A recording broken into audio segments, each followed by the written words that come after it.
Well, EA, continuing to prove to be the disappointment that they are, made their terrible E3 presentation even worse by not even giving us an announcement teaser for the highly anticipated Skate 4. So let's forget about whatever bullshit they're doing and turn our attention towards its indie knockoff, Session. Originally announced in 2015 as Project Session, it wasn't until the launch of its Kickstarter campaign last fall that we got an idea of what direction this title was going in.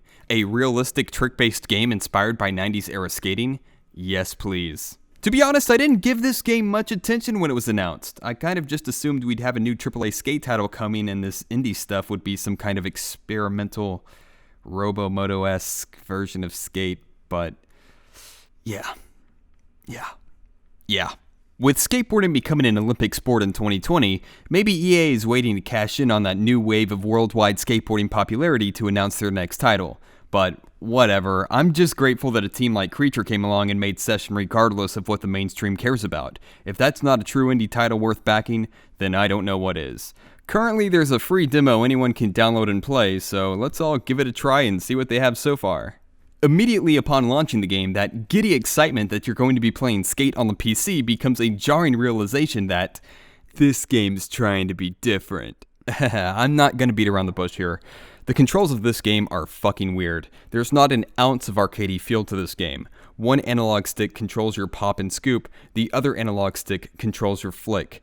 It makes sense to map each leg to its own stick because skateboarders need to use the coordination of both their feet and maneuver them with precision to make tricks possible. Session does a great job at translating that concept to a game controller, but even then I think the Skate series had a better grasp on the nuance of skate tricks. Skate nailed the idea of flicking up and to the side at a diagonal to perform a kickflip, where this game simply has you flick directly left, which as a skateboarder myself, feels like a total mob flip that somehow still works.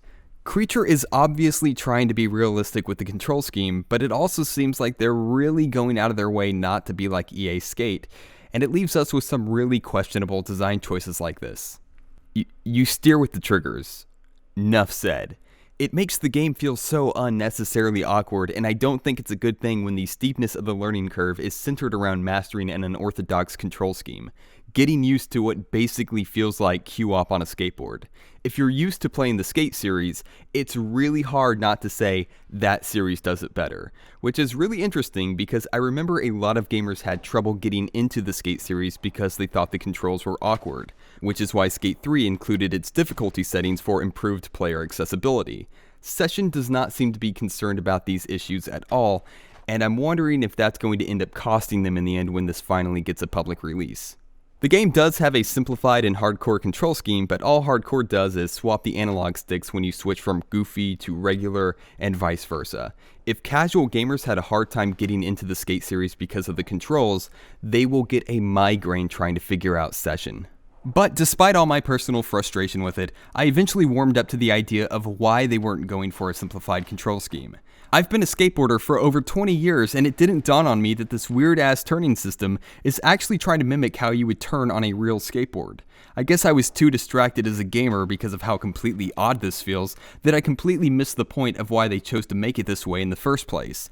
There's no point system in Session. It's more about doing steezy tricks, and with a control scheme like this, planning out and pulling off lines with precision is the rewarding part of the game.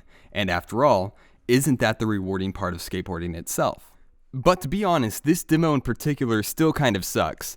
Turning with the triggers will already throw off most players, but mostly because it feels like you're turning in a pool of sludge. For anyone who backed the game on Kickstarter, you do get access to updated demos, which have proven to be far better than what was initially released.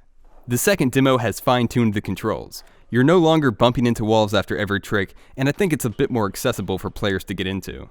You can also do a grab now, but for a game that seems predominantly focused on street skating, I'm not too sure how transition tricks are going to fit in the mix. It was a stretch goal that was reached, it's going to be mocapped by pro skater Elliott Sloan, but I have concerns because vert tricks were barely functional in Skate 1, and it wasn't until Skate 2 did it feel like a fleshed out feature.